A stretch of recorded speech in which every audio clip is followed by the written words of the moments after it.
Hello, STT 315. This is recitation 9. We will be focusing on confidence intervals. Before we get started into the questions, I just want to review some concepts.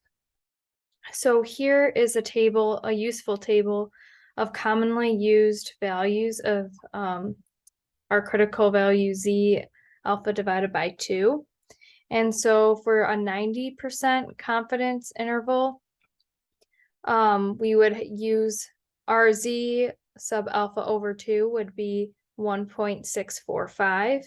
If we're dealing with a 95% confidence interval, our Z alpha divided by 2 would be 1.96.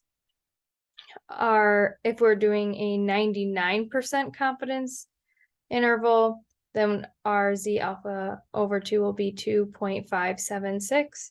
So these are good numbers to commit to memory, and we'll be using these in our activity today.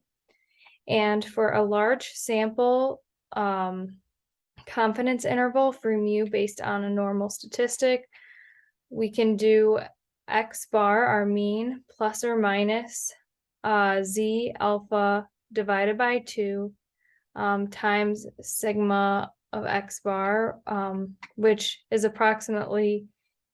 which is equal to X bar plus or minus Z alpha divided by 2 times sigma over square root n. So this will give us a confidence interval. We'll get our lower bound when we do the minus, and then we'll get our upper bound of the interval when we do our plus. And something to keep in mind is that we use this large sample confidence interval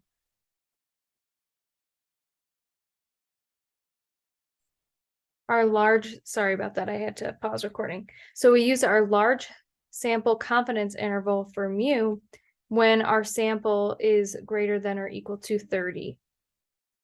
So that's something to look out for, is our sample size considered large or not? So if it's considered large, then we use this for our confidence interval calculation. Okay, so here we have a random sample of 90 observations, produced a mean X equal to 25.9 and a standard deviation S equal to 2.7. We want to find the approximate 95% confidence interval for the population mean mu. So here we have a 95% confidence interval. So if we go to that chart, 95% confidence interval means that our Z alpha over 2 is going to be 1.96. So that's how I got this here. And our X bar follows approximately normal with mean mu, which currently is unknown. And then our standard deviation of 2.7 divided by our square root of n, which is 90. And here we're in our large sample confidence interval procedures because 90 is larger than 30. So we have a large sample of observations. So to calculate this interval, we're going to be using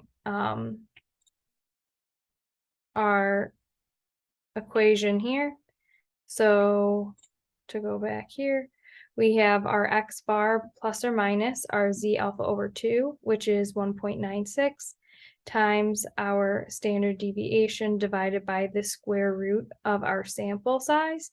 So that's 25.9 is our mean, that's given, plus or minus 1.96, which we used for that from that chart up above, and then multiplied by our standard deviation 2.7, which was given, divided by the square root of our sample size, which we have 90 observations. So when you do minus, you're going to get this lower bound of 25.3421. When you do plus, you'll get the upper bound 26.4578. So that's our 95% confidence interval for the mean. Next, we want to find an approximate 90% confidence interval for mu. So now our Z alpha over 2 is going to change to 1.645. And if you don't believe me, we'll go to the chart. So for a 90% confidence interval, 1.645 in the chart. And then our sigma and our square root n and our x bar will stay the same as part A. So our confidence interval equals 25.9. That's our mean, plus and minus 1.645. So that's our Z alpha over 2 for this situation, multiplied by 2.7 divided by the square root of 90. So when you do the subtraction, you get 25.4318. When you do the addition, you get 26.3681. So that's our 90% confidence interval for mu. Now we want to find the approximate 99% confidence interval for mu.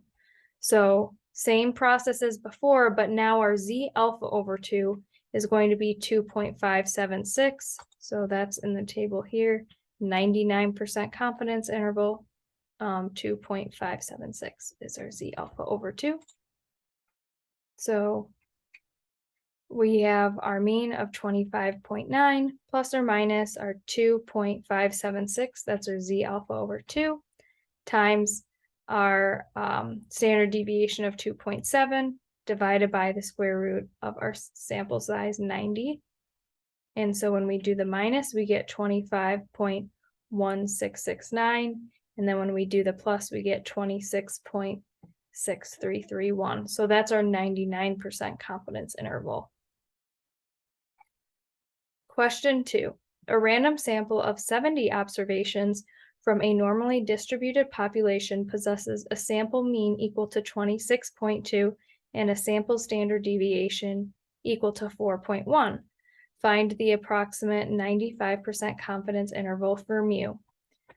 So note that we have 70 observations, so our n is greater than or equal to 30, so we're in the large sample situation. So we'll be using the same equation to calculate the confidence interval. So here we have a 95% confidence interval, so our Z alpha over 2 is 1.96, and our X bar follows a normal with mean mu, which is unknown. We're trying to calculate a confidence interval for it, so we don't know that. And then our standard deviation is equal to 4.1, that's given right here, divided by the square root of our sample size, and our sample size is 70. So when you plug it into our confidence interval expression, we have 26.2, which is the mean, plus and minus 1.96, which is our Z alpha over 2, multiplied by 4.1, which is our standard deviation, divided by the square root of 70, which is our sample size. So when you do the minus, you get 25.2395. When you do the plus, you get 27.1605. So that's our 95% confidence interval for mu. Now we want to find the 99% confidence interval for mu. So it's going to be very similar to before, as you see here, but what changes is our Z alpha over 2, because now we're in a 99% confidence interval. So we have our Z alpha over 2 is 2.576. And so when you compute that, when you do the minus, you get 24.9376. When you do the plus, you get 27.4624. So that's our 99% confidence interval. So what happens to the width of a confidence interval as the value of the confidence coefficient is increased, while the sample size is held fixed? So if we look here, we have our sample size for question 1 is 90 in every situation for A, B, and C.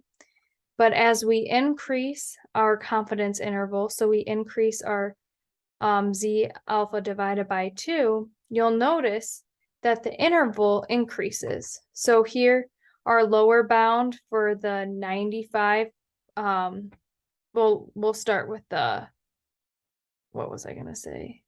Sorry. Okay, so let's look at the 99% confidence interval. So we have our lower bound is 25.1669. Our upper bound is 26.6331. Which this interval is larger than one of the smaller intervals. So it's larger than the interval 25.3421. So as we keep going from our 99 to 95 to 90, our interval is going to get smaller and smaller as we decrease the coefficient. So as we increase the coefficient, our interval is going to get bigger and bigger. Sorry, I kind of reversed what the question was asking. So here in this situation, what happens as we increase from a 95% confidence interval to a 99% confidence interval, you'll see that the interval increases.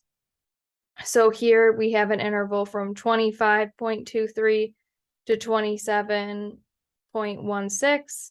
So then when we increase our confidence interval, now we have a smaller number for the lower bound, a larger number for the upper bound. So our interval size is increasing when that happens. So here the answer to C is that the interval increases. Question 3. Zillow.com is a real estate website that provides free estimates of the market value of homes. Data were collected for a sample of 2,045 single-family residential properties in Arlington, Texas. The researchers, excuse me, determined that Zillow overestimated by more than 10% of the market value of 818 of the 2,045 homes. Suppose you want to estimate P, the true proportion of Arlington, Texas homes with market values that are overestimated by more than 10% by Zillow. Find P hat, the point estimate of P. Okay, so now we're going to cover our large sample confidence interval for P hat. So P hat, let me just see if there's anything up here. Okay, so well, here are some properties of the sampling distribution of P hat. Let's backtrack for a minute. And the mean of the sampling distribution of P hat is P. That is, P hat is an unbiased estimator of P, which we'll see in the next question or so. The standard deviation of the sampling distribution of P hat is the square root of PQ divided by N, where Q is 1 minus P.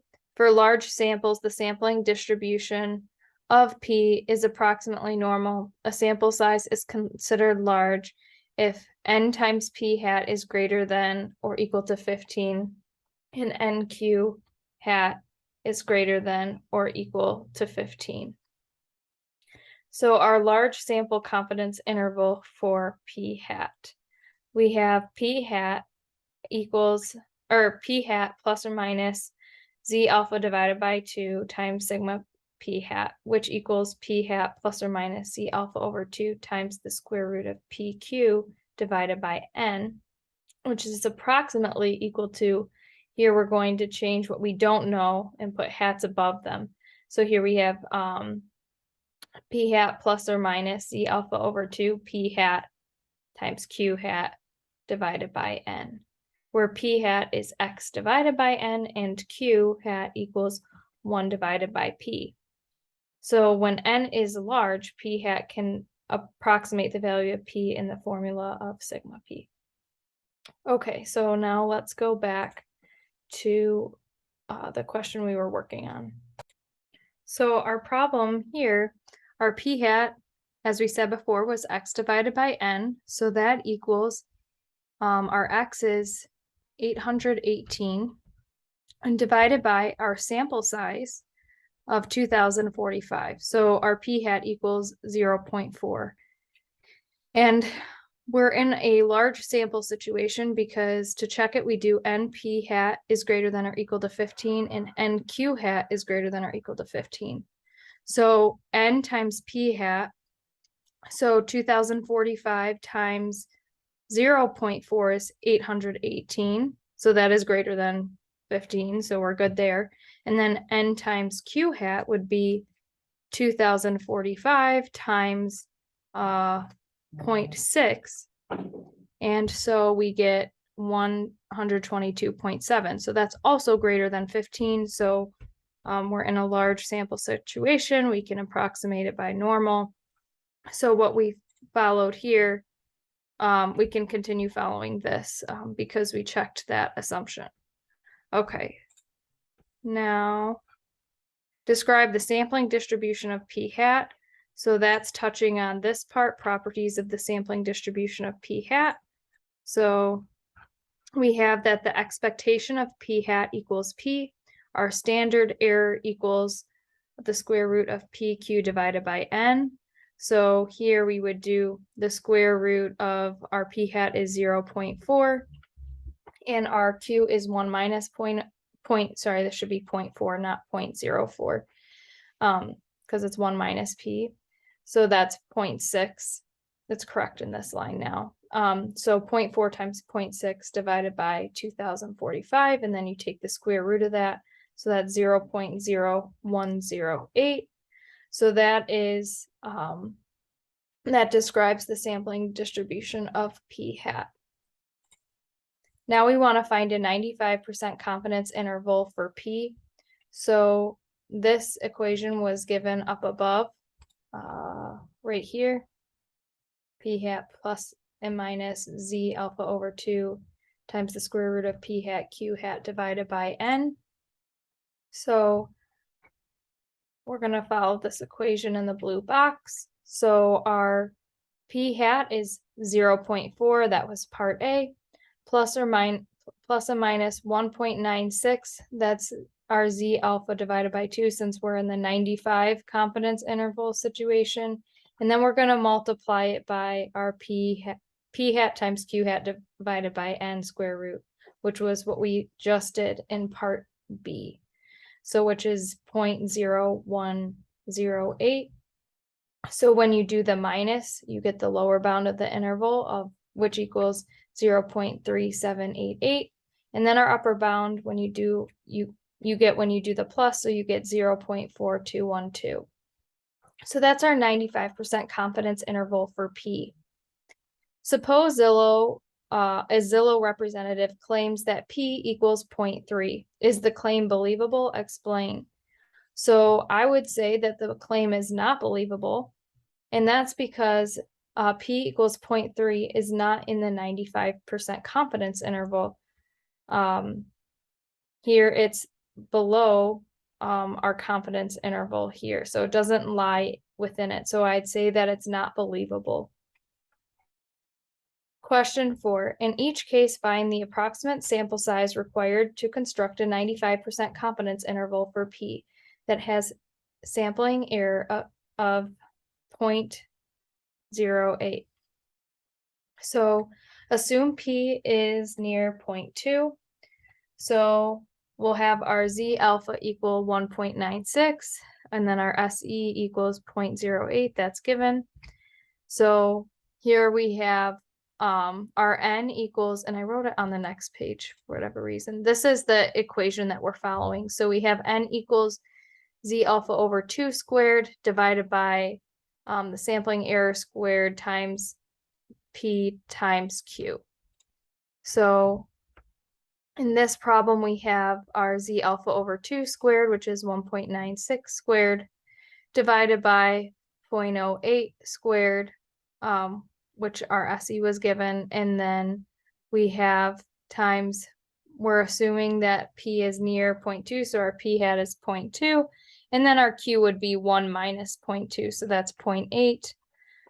So that equals 96.04, but we can't have 0.04 of a person, let's say, if our sample size, if our samples deal with people, for example. So we always round up when we're calculating our sample size. So here we would have 97. Assume that you have no prior knowledge about P, but you wish to be certain that your sample size is large enough to achieve the specified accuracy for the estimate. So here, if you have no knowledge about P, we're going to say that our P is 0.5 and our Q is 0.5 because Q equals 1 minus P. So 1 minus 0.5 is 0.5. And then this will remain the same. So that equals 150.06, but we always round up for our sample size because we can't have 0.06 of a person. So we get 151 as our sample size. A gigantic warehouse located in Tampa, Florida, stores approximately 60 million empty aluminum, beer, and soda cans. Recently, a fire occurred at the warehouse. The smoke from the fire contaminated many of the cans with black spot, rendering them unusable. A University of South Florida statistician was hired by the insurance company to estimate P, the true proportion of cans in the warehouse that were contaminated by the fire. How many aluminum cans should be randomly sampled to estimate P to within 0.02 with 90% confidence? So here we have our sampling error is 0.02, and we have a 90% confidence interval. So our Z alpha over 2 is 1.645.